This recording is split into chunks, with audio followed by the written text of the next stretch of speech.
Welcome, friends. My name is Edgar Aponte. I have the privilege to serve as Vice President for Mobilization at the International Mission Board. Today, I will be hosting a conversation with three friends on why and how we send through the IMB.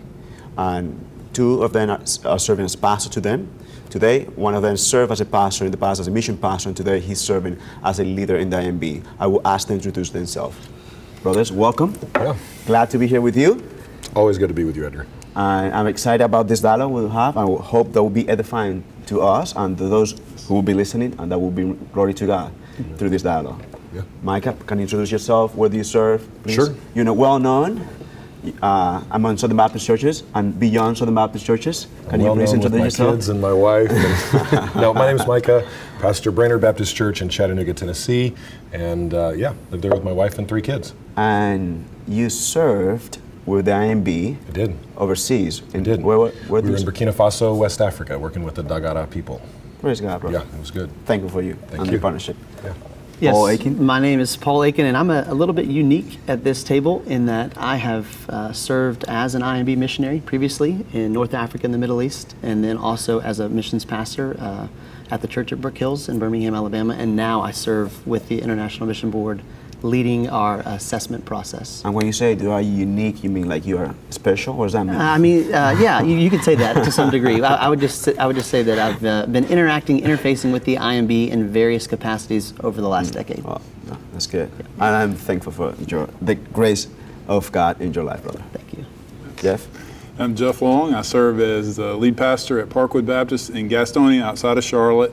I have 4 kids. My wife, we've lived there 26 years, same church, and it's been a joy to be a part of it. Formerly an IMB trustee. I finished up my tour last year. And a trustee and an officer. You led which one of the committees? Well, multiple. Multiples. The last was administration. Okay, which is one of the most important ones. And I can tell you that we do miss you at the IMB. You were an amazing trustee, and you served as well. So thank you, brother, for that. Thank you. It was a joy. So the two of you are pastor. You served as a pastor, and before that, you served in the Middle East with IMB, with your family. And so the two of you went with the IMB and through the IMB overseas, one through Africa, one to the Middle East. But the two of you who serve as pastor, you are sending you partner with IMB, you sent people through the IMB, and you have different partnerships all over the world. Can you explain to us, like, why the IMB? Any one of you? Well, for Parkwood, the reason we would send people through the IMB is once we identify folks in our church that we would affirm that they're called, we know that the process with the IMB is going to come alongside us and check us out to make sure that we're right, and also help them to make sure that this is the calling. The extensive nature that it goes through, and being on the backside as a trustee and seeing the process even makes me more committed to it. The other thing is the partnership with our church, that they take seriously that Parkwood is concerned about very particular places in the world, and the IMB partners with us to try to accomplish that as we send. So you just said that you're mobilizing, shepherding your church. And you evaluating that, and you have confidence that IMB will kind of confirm what the church, the leaders have observed. That's right. But that has not always been the case. And I don't think most churches think that way. So the way that you're expressing is like we assess people, and then we go to the IMB when we have we feel comfortable encouraging them to go overseas. That's not been the case. Many churches, like sometimes people apply with churches even knowing about it. Can you use? Yeah, no, I think this goes to our theology and our ecclesiology as Baptists. I mean, we're Baptists and we believe in the autonomy of the local church. I don't think there's been a movement where people have theologically abandoned that commitment. I think practically they've abandoned that commitment without realizing it. And I think partly because so many churches in the SBC are smaller, right? Maybe have bivocational leadership or single staff leadership. It's difficult. They're running, they're a jack of all trades. They're trying to do all these things, and oftentimes either don't feel qualified or maybe feel like, and I think this is the key, that the IMB is even more qualified than they are because they've got all these experts and they've got budgets and they've got facilities and training and enrichment and all of it. I would push back and say, no, there's no one more qualified than the local church. The whole point, I mean, you look all the way across the New Testament, the local church looks into the lives of the people who are in the local church, sees in their lives who they are, and affirms their character, their competency, their calling, all of those sort of things, and then hands them off to you.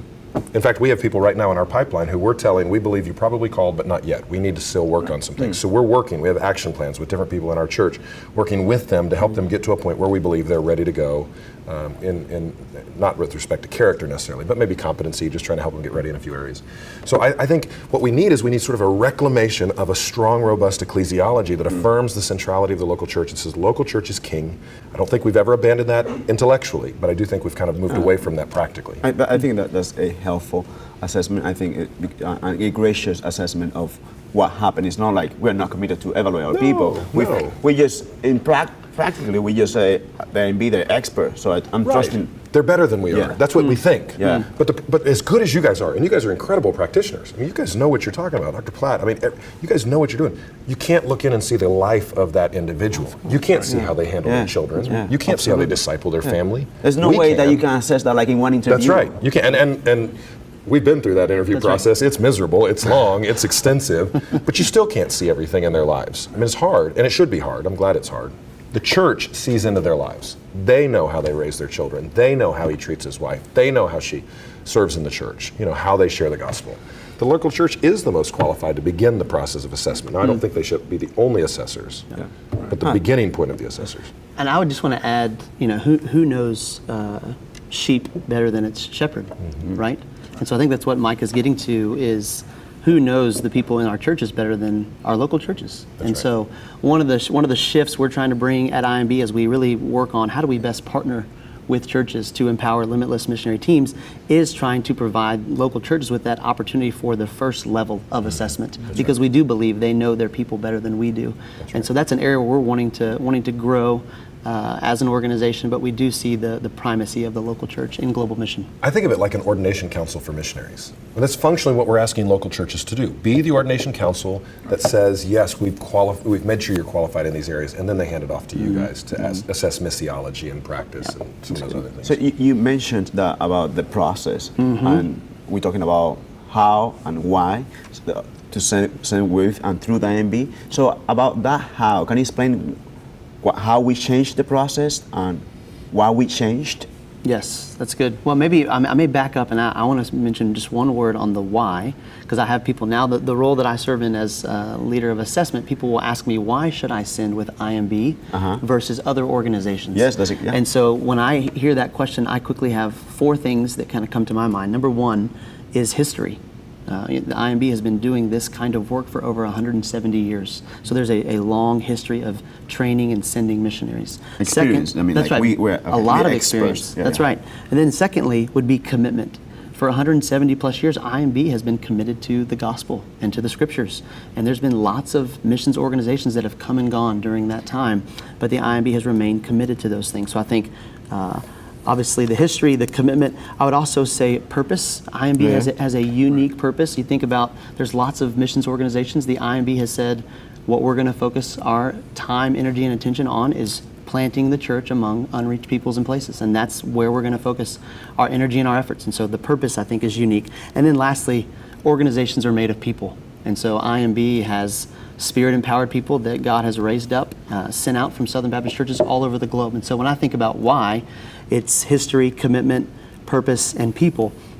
How, the question you asked now, how, is we have recently revised our assessment process and made it into a 3-phase process where the first phase is the local church providing assessment for the candidate because just the reasons we talked about previously. They know their people better than we do. And so that first phase is a church assessment phase where we ask the local church essentially to sign off on the people that they're sending to us. So if the church says no, the IMB would not move forward. That's correct, because our mission statement says we partner with churches. And so I don't know how we could, in good conscience, send missionaries without that partnership relationship with a local church. Yeah, we And so- should not. That's right. And so if the local church isn't behind it, then we're not going to be behind it. The second phase is kind of what we refer to more as the Richmond phase, or the organizational side, where we dig a little bit deeper into a candidate's life. And so based off all of the legwork that the local church has already done, we dive a little bit deeper in specific areas to determine if we believe this particular person or couple is ready for cross-cultural ministry. And then the last phase, phase number 3, is what we call the field phase, where we allow the field receiving team to conduct a final interview for those that will be coming out to join their teams. And so that's a little bit of a revised process that we're working on now, and starting to see some good fruit from it. And I want to say, Yeah. in that third phase, and the most recent folks who went, that was super helpful. Not just on your side, but on our side and in the individual side, to have a better understanding of actually who they were going to work with, what it was going to be like. It was super positive. That's good.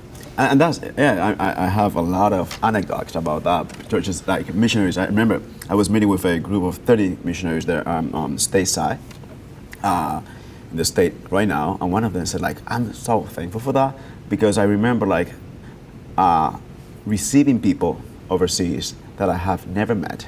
Mm-hmm. I didn't know who they were. Mm-hmm. What was their background? And so, like, welcome to the team. And I didn't have an idea who this person was. And but now, by me being part of the process, this is the missionary. Now I can assess, and I have a voice. Mm-hmm. Because there's some people that are, and you as a pastor, there's some people that are qualified to be pastor, but maybe they're not qualified to be pastor with you. With this church. That's right. Because there's personality issues. That's And right. it's just part of life. Like, you could be perhaps a called to be a missionary, but perhaps not part of that team, because your personality would not work well together. And that's fine. I think that's part of the way God created us. So I would like to go back to the why. So Paul mentions 4 points why. Do you have any different idea, Jeff, Micah, that you want to say why send, partner with IMB? Well, just what he said about purpose, that we clearly know the purpose of the IMB is to plant churches and gospel multiplying churches that fulfill the Great Commission, and it continues to expand. And sadly, that's kind of unique. I mean, there are other mission organizations, I guess, who do that, a lot who say they do that, but the IMB, they're committed to doing that. Yeah, a big part of the why for me is because I went with the IMB. I trust the IMB. I mean, I worked for them.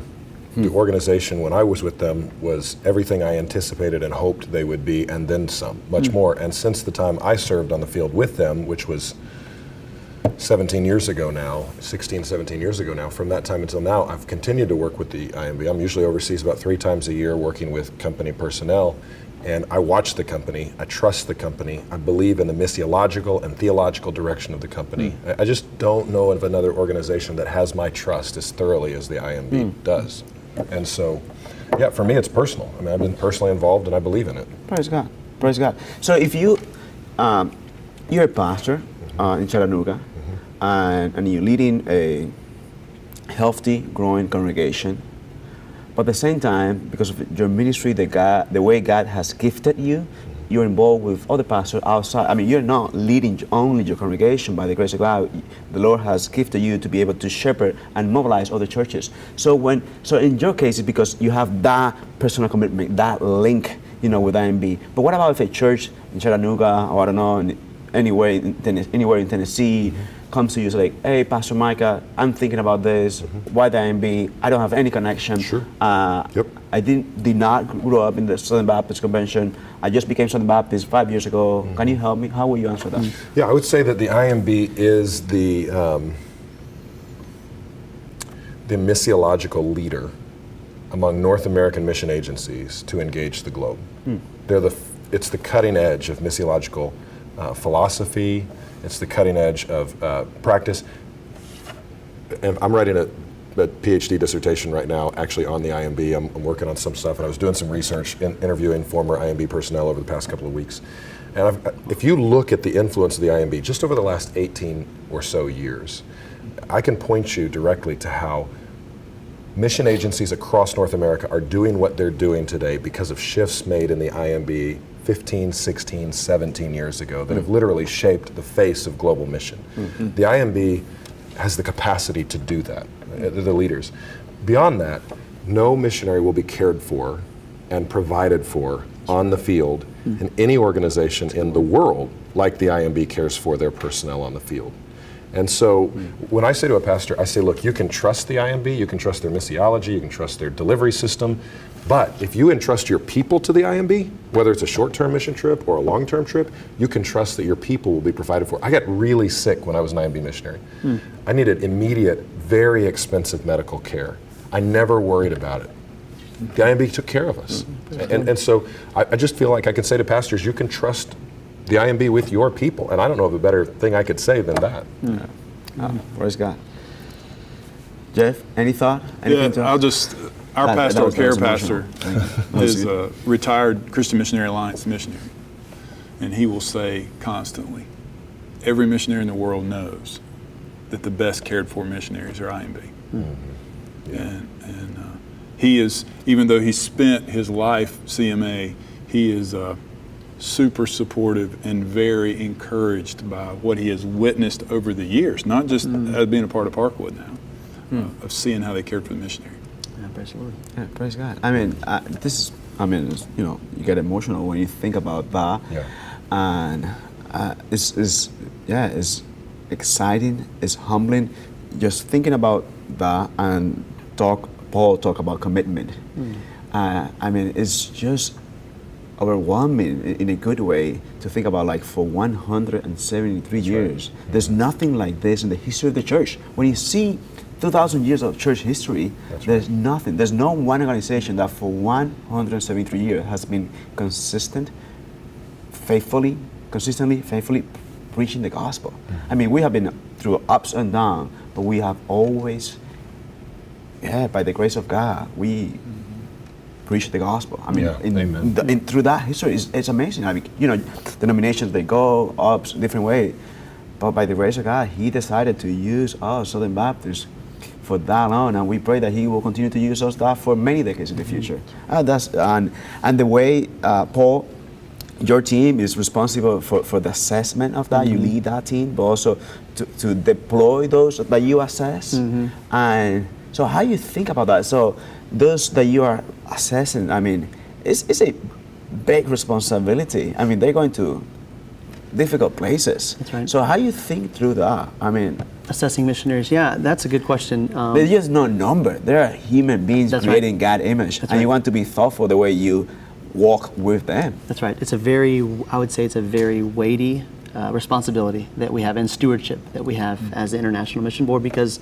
pastors like you all entrust us with your people, and believe that we're going to assess them, and then by God's grace place them and match them to specific teams and opportunities where they need to serve in the future. And so it is a very weighty responsibility, but we really look for, we talked earlier about those 3 different phases, and so that church phase, what we're really looking for on that front end is for the church to really vouch for or to verify a person's character and qualifications.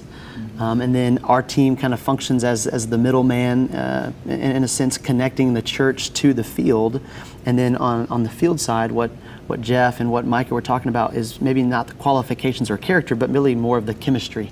What you were saying, some people are qualified to be pastors, but maybe these 2 pastors shouldn't be serving alongside one another. And so we're really looking for qualifications and on this side with the church, but then we're looking more for chemistry maybe with the field teams. And so, we trust God with that process. We can say we don't get it right 100% of the time. There are times where local churches and us, may miss or may not rightly assess someone. But the reason why we carry them through those various phases is to ensure the best way that we can that these are people who have been called out by God to go and serve. As we talk about, we partner with churches, and we have been talking about the sending process, why and how we send with and through the IMB. And something that I have heard from many churches, like sometimes we feel like the IMB just take the people and then they forget about us. So how can we do that better? Like, it's not just receiving, assessing the sending, but once they go overseas, what would you like to be? What is the role of the church there? They are now IMB missionaries. We have like member care. We serve them. We have people that manage the logistics, the insurance, all that, education. But is the church done with them? Yeah, no, Okay. I'm really glad you asked that question, Edgar. This is on the church. This goes back to our theology and ecclesiology of the centrality of the local church. We have functionally handed off responsibility to the IMB that we need to, not only in assessment, but in training, deployment, and maintaining their experience on the field. In fact, we've just been really having conversations with the Summit in Raleigh. They do this better than any church I know of, holding the ropes for their people. We're trying to develop some patterns that mimic some of what they do. I think the church has an obligation to think of their people on the field as a part of their family in need of the same sort of care that the family needs here. So I'll just tell you what I do. For me as a pastor, I've been at Brainerd 2 years next month. I told our missions pastor, I said, over the first 5 years, I need to be in the home of every person from our church who's overseas somewhere. And so by the end of this year, I'll have done it, I think, except for one exception. I think there's one family I won't have gotten to. I think as a pastor, they're part of my congregation. I have a responsibility to get to know them, to see them in their context. 13, 1 Peter That's 5. right. So I'm trying to get there. I'm taking my family some with me to be over there. That's part of it. One of the things we're trying to do is connect, we call them life groups, so Sunday school, discipleship groups. Before someone can go on the field, they've got to be connected to multiple life groups who agree to hold the ropes and agree to certain things like twice a year care packages, once a quarter updates that they're sending back to the community group or life group that they're praying through with them, so that there is some specific group who feels responsibility and ownership for those people on the field to stay engaged. We happen to have a mission house. A lot of churches have a mission house. If you don't, I mean, there are other ways you can do this, but we have missionaries who are on the field with us at least once or twice a year. We've got them right now. People we were with last summer when we were all together down in Central America. They're here for 6 weeks. They're in our church. They're in our life groups. They're speaking in our services. Kevin, the husband. And Laura. Kevin and Laura. Yeah, they're with us right now. Kevin is in our staff meetings every week. He's a part of our staff meeting. He's in our sermon prep time every week. I love that. Yeah, but this is the question. I think the church has to own that responsibility. Too often we send them off and it's out of sight, out of mind. We have to have a proactive solution to stay engaged with them long term and treat them as a part of the congregation even when they're halfway around the world. Jeff? So, ditto a lot of things he said. I'll just use an example. Right now, one of our pastors is with the family. That's the mission trip. Is to be with them this week, to love them, to listen to them, to counsel them. They go out with them some to their normal responsibilities, but that's why they're there. Is not forgetting them in a very personal, pastoral way. It's crucial. Let me ask a question. I mean, that's sweet ministry. Has that been the norm? Is something that you of the congregation have been doing for a long time? We learned it out of failure. Just be honest. We learned out of failure. Okay. Can you, I mean, without going into detail, can you explain what the failure was, like to learn like from that mistake? I don't know. We were trying to say this correctly. We trust the IMB, obviously, still and crucial, but we trusted too much. We turned over too much. This was, I don't know how many years, it's a long time ago. And the family had to come home. And we got involved way too late. Had we been involved from the beginning, they would still be there. And it's been it was a painful experience, but we learned, all right, that's not how you do it. This is what you do. And we're still tweaking. If I can piggyback on that, Please. I think one of the things, and our missions pastor at Brainerd is phenomenal. I think he's one of the best in the country. He's really good. I'm a huge advocate and fan for what he does. One of the things he does really well is we have a strong relationship with the supervisor of every missionary from our church that's on the field. Okay. We're having constant dialogue with the supervisor, not just with our missionary, with the missionary, with their supervisor. Okay. And so we're constantly asking questions. How are they doing emotionally? How are they doing spiritually? Not just how are they doing in the job, how are they doing as people? And that way, when they come home, we've already had dialogue with the missionary saying, when you come home, here's some help we're going to help provide you. Whether you need to see a pastor, or maybe you've had a traumatic experience while you're on the field. We just want to get you some counseling for a few months while you're at home.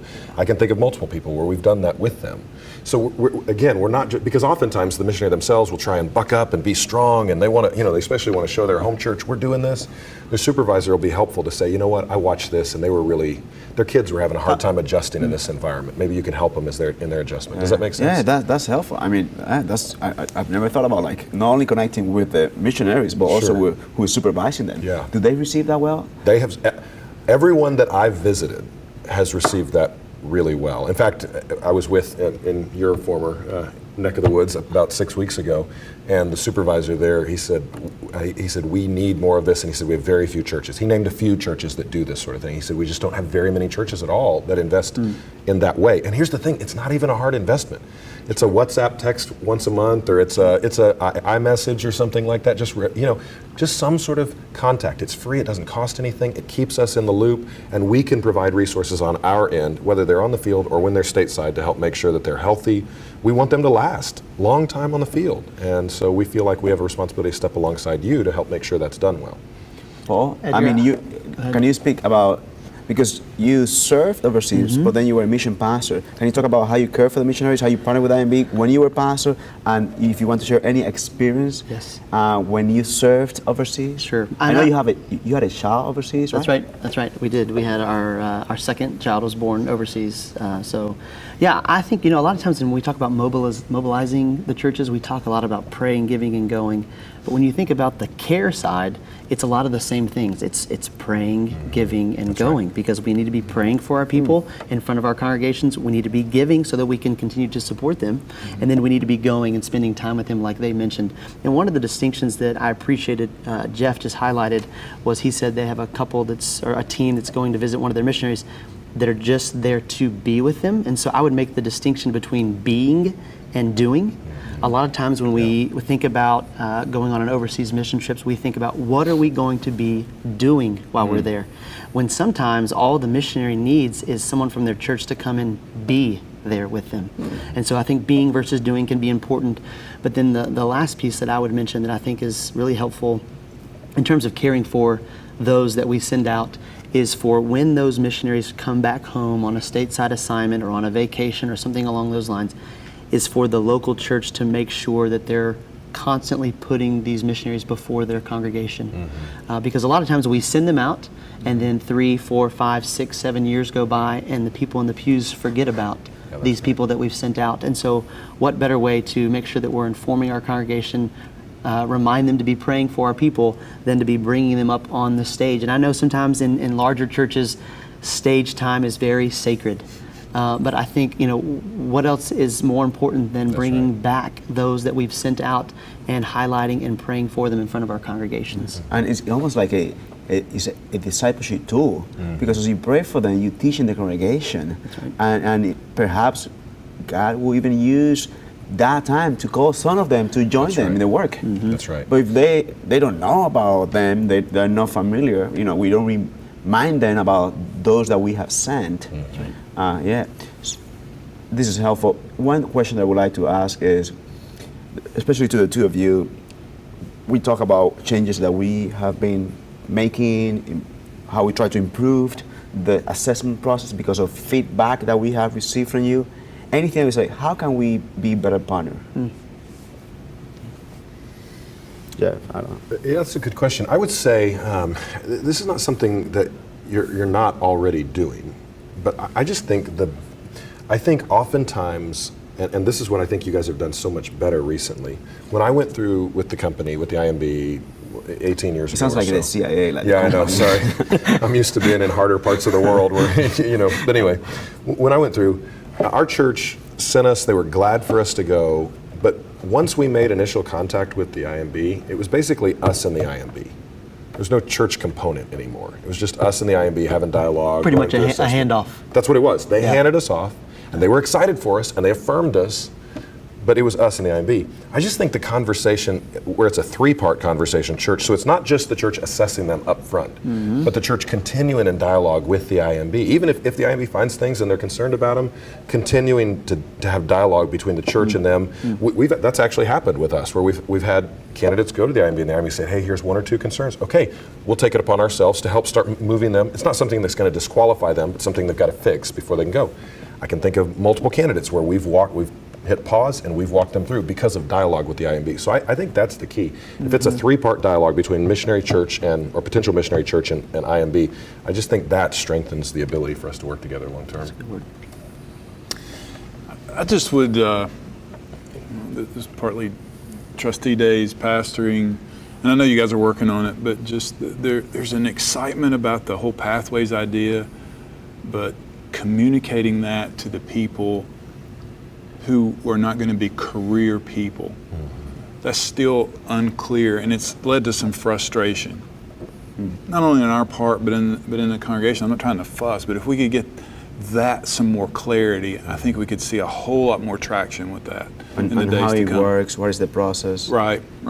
Okay, the kind of and that is not only communicating. I think, I mean, correct me if you disagree. It's not only communicating the process and how. I think part of the work that we have to do is maybe like help to change the mindset of the missionaries, because normally we think the missionary is the one who's resigning their job, they're selling the houses and everything, and then going overseas. But the idea is like those non-traditional missionaries, let's call it that way, those who are using their vocation to go overseas. That's right. It's difficult because it's IMB, so we partner with churches helping pastors, but it's also the pastor as they shepherd and help people understand, like, hey, your job can take you overseas. That's right. It's like we learning how can we partner better with churches, so like we communicating that, but at the same time we kind of helping or equipping or resourcing pastors so that they can do that, because it's a change. Like, yeah.